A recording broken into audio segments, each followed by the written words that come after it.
Good, happy Sunday evening. I'm Riley King, and welcome to this Sunday evening edition of the Riley King Newscast, right here on the Riley King Network.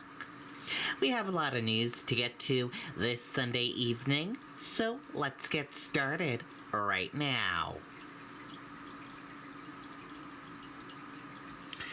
First up, sprinkler system was not in section of building where massive North Conway hotel fire started.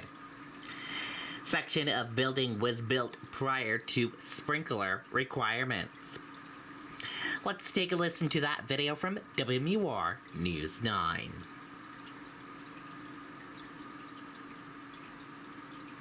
At this point, officials don't know how this fire started. The state fire marshal says the destruction was so complete, a lot is going to depend on what witnesses are able to tell them. This was the scene Saturday afternoon when firefighters arrived at the Red Jacket Mountain View Resort in North Conway. The winds pushing the fire through the building, but that wasn't the biggest concern. There was reports initially that there was children trapped in the building. We did send crews to try to search in those areas and did not find anybody. As they were fighting the fire, crews got the word that everyone was accounted for, all 155 guests and the staff. Eventually, 28 communities would respond to fight the fire. That section of the building was not equipped with sprinklers, and some people said smoke detectors weren't working. The chief says that's incorrect. Shortly after we were on scene, that south wing horn strobes and sounder bases went out immediately, so the fire burned a circuit or something like that, but they were working initially. The section of the building where the fire started has been torn down. The state fire marshal says they still may be able to get some information. We'll use the information from the fire alarm system and we'll look at that because that will, once we can get information off the panel, it'll help pinpoint some of the areas of the fire. The fire chief says the rest of the resort remains structurally sound, although there was some smoke and water damage, and the community has come to the aid of the business and their guests. Truly, you can't imagine, what it means to us and to our team here at Red Jacket, and we just want to say thank you, from the bottom of our hearts. The resort is going to remain closed for the foreseeable future. One thing they're trying to figure out is how to keep their workers employed. In North Conway, Ray Brewer, WMUR News 9. Okay, and there you go on that video and that report.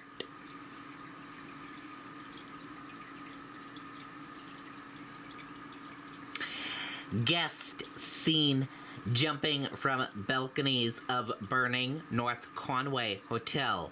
New Hampshire Fire Marshal says 3 hurt. Fire caused damage at Red Jacket Mountain View Resort.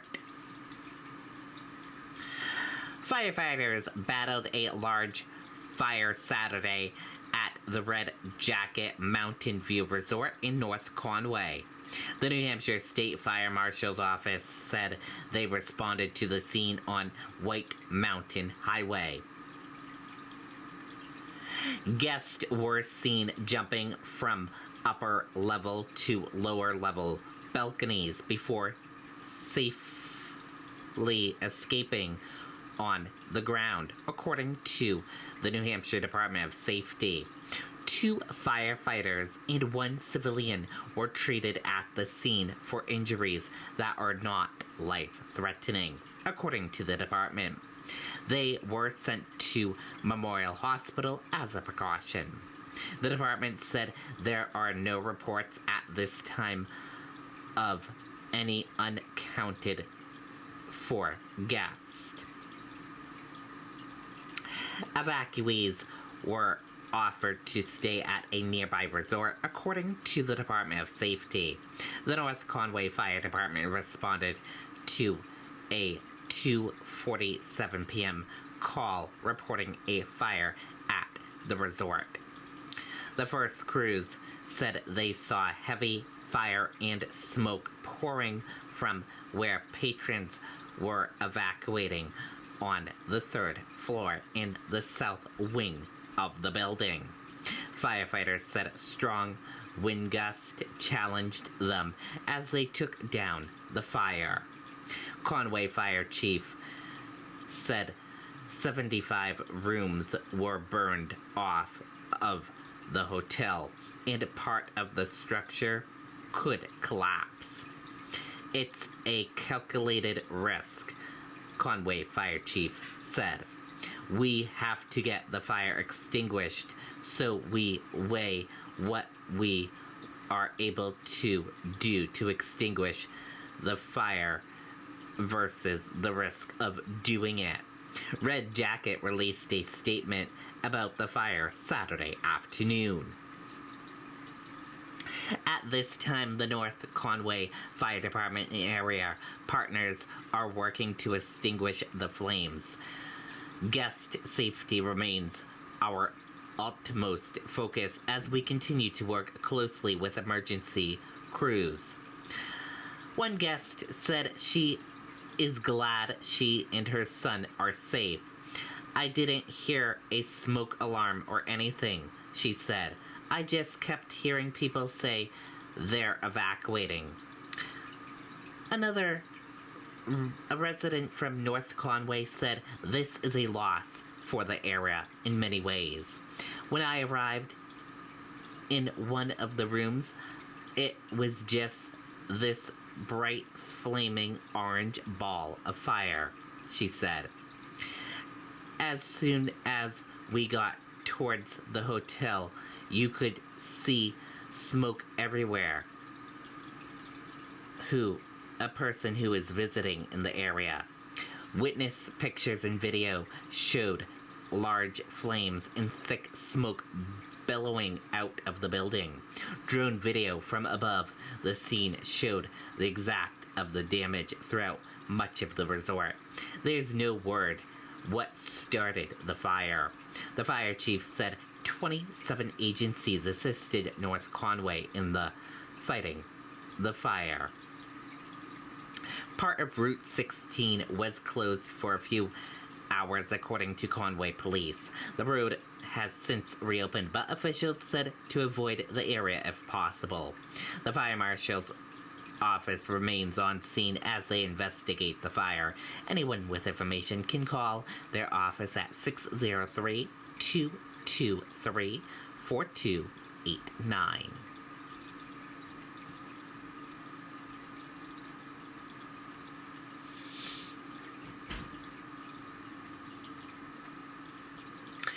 Two cemeteries added to New Hampshire's historic place list.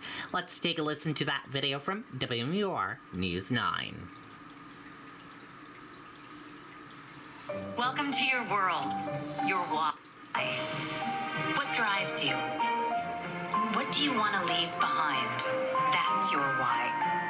It's your purpose, and we will work with you every step of the way to achieve it. Two New Hampshire cemeteries dating back to the 1800s are now officially considered historic places.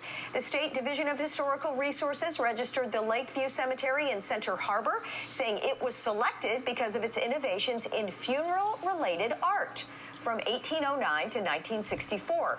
The Union Cemetery in Portsmouth also made the list. It was built in 1844. Okay, there you go on that video and that report.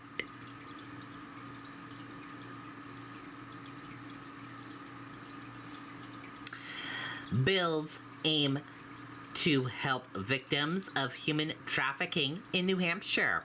Let's take a listen to that video from WMUR News 9. It's horrific. It's definitely not something that you come out of without damage. For years, Jasmine Grace Marino found herself caught in a never-ending cycle of sexual assault, drugs, and abuse after she was trafficked at the age of 19 by a man who she thought was her boyfriend. And it takes a long time to recover mentally, emotionally, and physically. Two bills passed by the New Hampshire Senate this month aim to help with that recovery process. Right now, the state's human trafficking statute allows victims to get certain convictions brought against them vacated. But a new proposal takes that a step further. And protect human trafficking victims from being prosecuted for something that they really had no choice. And another bill allows for victims of human trafficking or sexual abuse to submit claims to the state's Victims Compensation Program at any time. Currently, state law has a 2-year window. it's important that this program really be able to respond in a way that best meets victims' needs as they seek assistance from the state.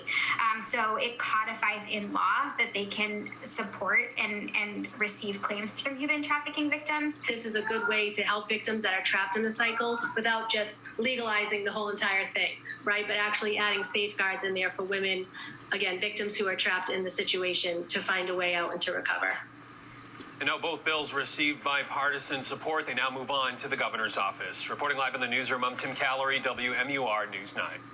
Okay, and there you go on that video and that report.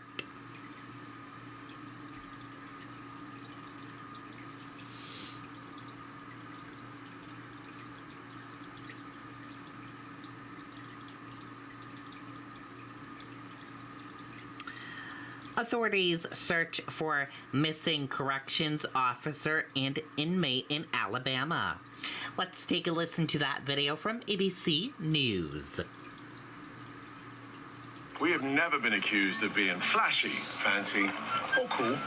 I mean, seriously, we named ourselves Booking.com. It's kind of our thing. Helping you book that perfect stay. Booking.com. Booking.yeah.